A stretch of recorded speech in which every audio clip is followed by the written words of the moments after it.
Hello, thank you for joining us. Today we're going to look at how to thread a sewing machine. So I've got my thread here.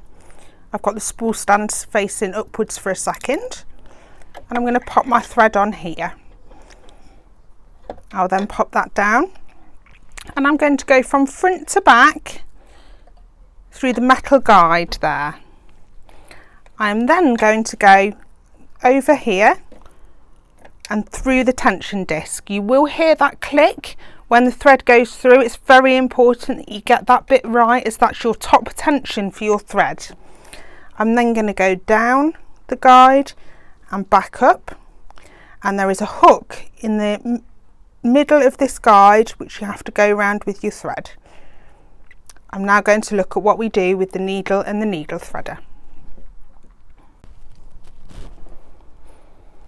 When you've gone through the guides here, you will see, if I use the stylus to show you, a hook here just in front of the needle.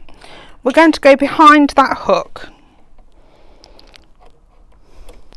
like so. So you can see the thread is now behind the hook and it's perfectly positioned in front of the needle.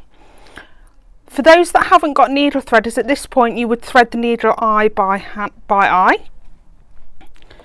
We've got a needle threader on this machine, so I'm going to push the needle threader down. I'm going to go around there and through the gap in between the two pieces of metal there, and I'm going to slowly release, and that has threaded my needle. So we can release the presser foot, pop the thread to the back, and we are ready to start sewing. Thank you for watching.